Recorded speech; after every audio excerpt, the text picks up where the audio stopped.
Hello dear friends, channel green ভিউয়ে আপনাদেরকে স্বাগতম। আমার এই আম গাছটির বয়স 4 বছর।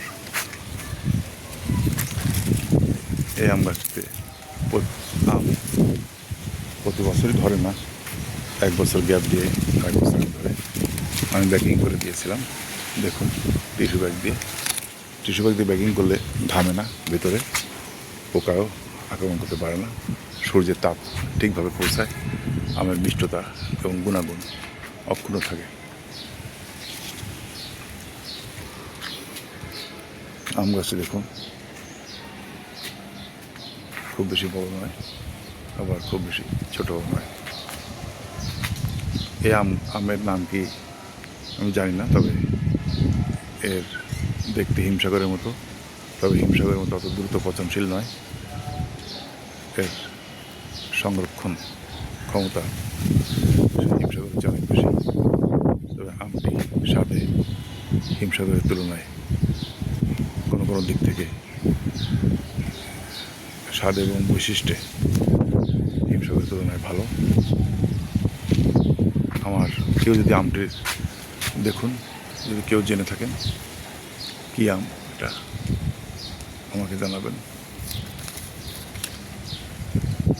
এই দেখুন, আম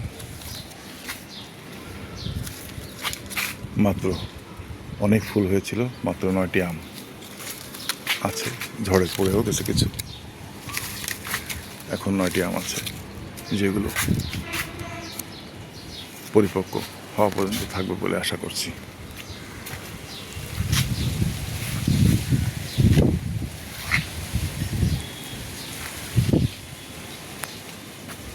সারা বছরই আমি গাছে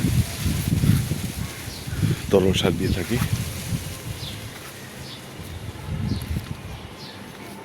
আপনারাও ছাদে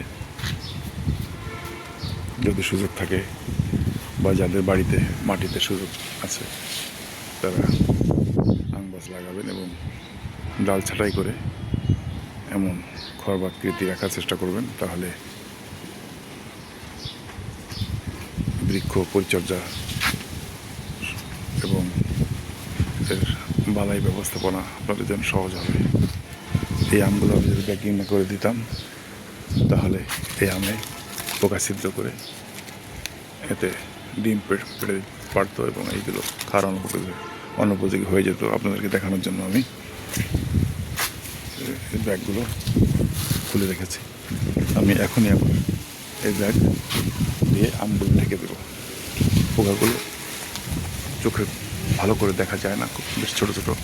এরা এইবার আম খোলা অবস্থা দেখলে এখনই এসে এরা বসে ডিম পেড়ে দেবে এবং এদের ডিম পাড়তে সময় বেশি লাগে না, কয়েক সেকেন্ডের ভিতরেই এরা আমের ভিতরে ডিম পেড়ে চলে যায় এবং ওই ডিম থেকে পরবর্তীতে আমের ভিতরে বাচ্চা ফোটে।